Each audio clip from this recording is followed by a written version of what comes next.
Here's the deployment method we used for our solar cells. We hooked 3 solar cells and wired them through my backpack so that I could wear it around every day in school and see the most effective way to put a solar cell or solar panel on a backpack to get the most power. So we have 1 solar panel on the back, 1 on the top of the pack, and then 1 on the side of the pack right here. Our solar cells are wired through the backpack into a box in here, which has our Arduino, our SD card, and the circuitry required for the solar panels. I wore this around for 5 days. We collected 5 days of data that we are analyzing to determine the maximum, most efficient place to put a solar panel.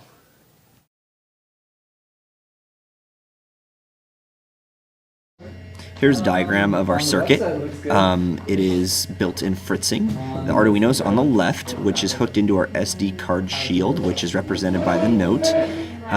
The solar cells are hooked up over three 470 ohm resistors, and the Arduino reads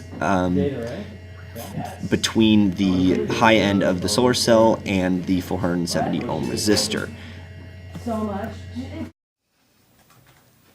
Here's our circuit. We have the Arduino simply rubber banded to the top of the breadboard to keep it in a convenient location. We have the SD card with the outputs and the power coming from the Arduino.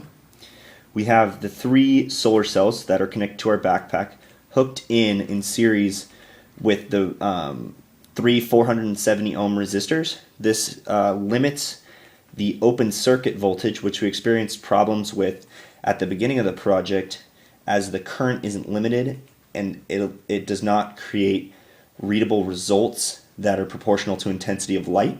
So the 470 ohm resistor we found maximized the voltage outputted from the solar cells, and we read the voltage between the solar cell and the resistor here, here, and here, and have them go into the analog inputs 0, 2, and 4.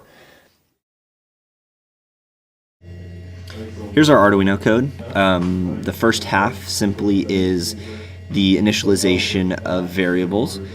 We put the variables N1 through N3, which are our analog inputs, as a float number, so it didn't round for us.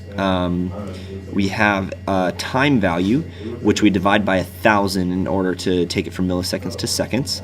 And then we call analog read for the 0, 2, and 4 inputs, and then output it to the SD card in a user-defined file name.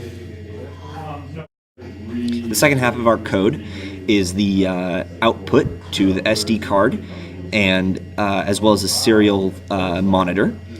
It prints the time, then the import from the first analog input, then the second, and then the third, separated by commas.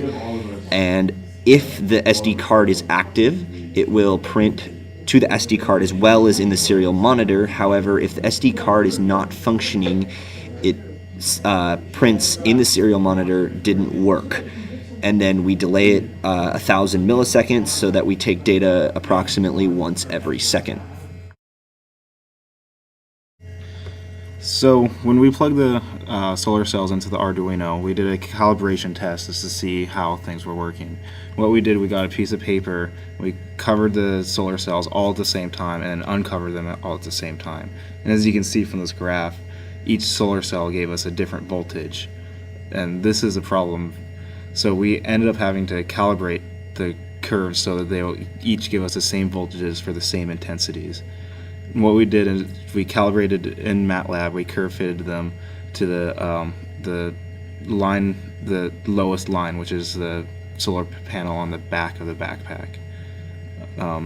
This made it so, this calibration made it so so the same voltages came out for the same intensities. Now here is a day of data, May 7th in particular, where I was traveling on school. You can see the different variations in light intensity based on when I was going inside or outside.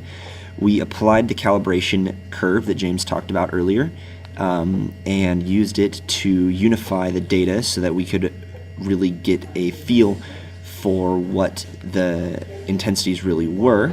This is, however, still in voltage, not in watts per meter squared. So our next problem was to convert voltage into watts per meter squared, which is a more usable unit for the intensity of gathered from a solar cell. So now that we have our May 7th data calibrated, we have to convert the voltage into physical units, and ideally watts per meter squared.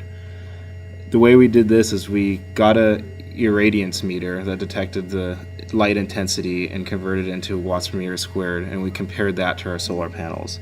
The way we did that is we varied the light source distance from the irradiance meter and took different data points, and then we stuck our solar panel in there at the same distance to try to keep the same intensity. From this, we're able to find the conversion function to turn Arduino counts into watts per meter squared.